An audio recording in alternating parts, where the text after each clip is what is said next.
Hi, I'm Anya from AineHomer.com, and I've already told a few people this morning I want to post a little bit about sleep and how the lack of sleep affects mums with babies of reflux, silent reflux, colic, or even babies who just don't sleep well during the night. I'm a mum of two, a 2-year-old and a 4-year-old, both of whom have dietary various food intolerances. And my eldest had silent reflux, which was undiagnosed for about 7 months.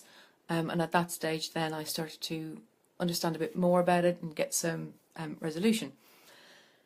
It was only on preparing for the birth of my second that we really started to do some research on sleep. For almost 2 years, I hadn't slept properly at all. I was so sleep deprived. I mean, every mum of a child with reflux or silent reflux or colic or baby who just doesn't sleep during the night completely understands why sleep deprivation is actually a form of torture. It is unbelievable. It's not good for our bodies, it's not good for our brains, it's not good for everybody else who has to try and live with us because we are on edge all the time, we're stressed all the time.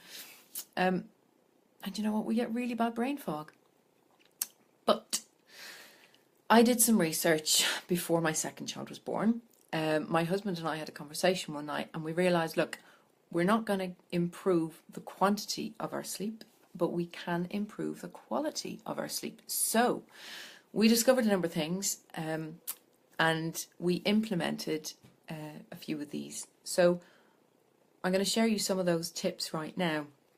One of the first ones and easiest ones to do is about an hour before bedtime, have a spoonful of honey with a sprinkle of a decent sea salt or pink Himalayan crystal salt.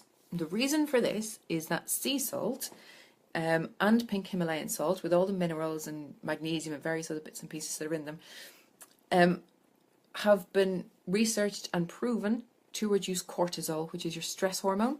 So if you can reduce the amount of stress hormone you have running around in your bloodstream, you can sleep better. Hello!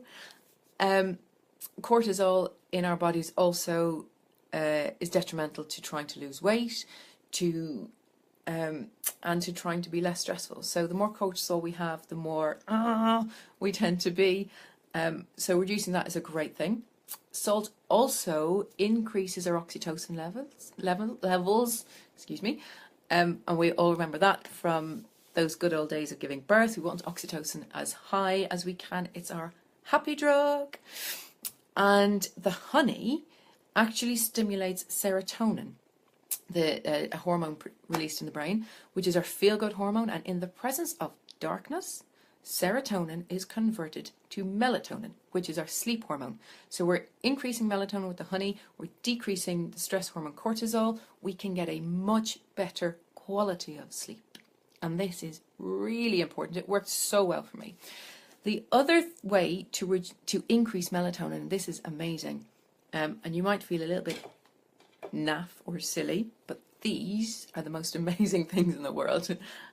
They look like this. Now, these amber safety goggles are proven to remove blue light from the light spectrum. All of the artificial lights that we have in our homes at night have got the blue light in them. And this is a sign to our brains that it is daytime and we should be awake. So any amount of blue light in the visible spectrum or in our surroundings actually tells our brain to stop producing melatonin.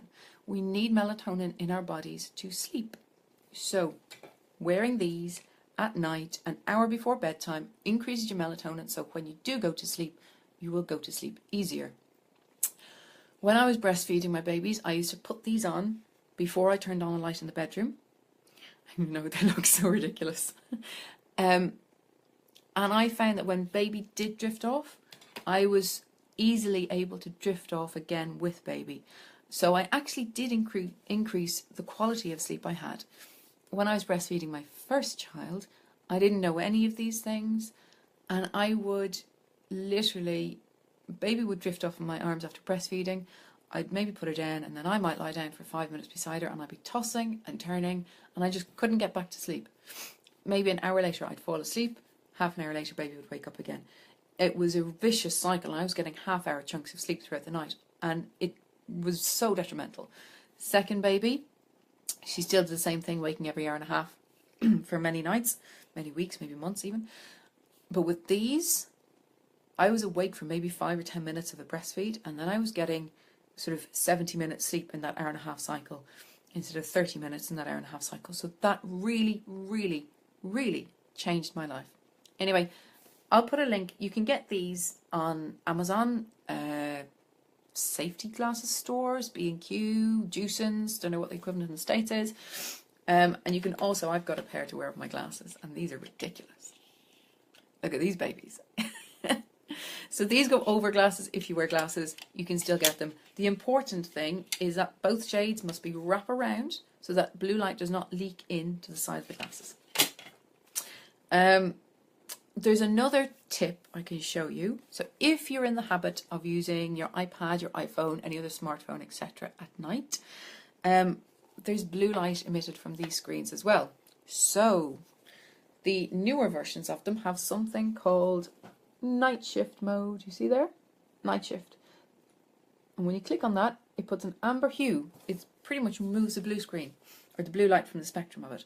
So I have this set up automatically. You can do that in your settings. So that every night from I think 8 p.m. till 7 a.m.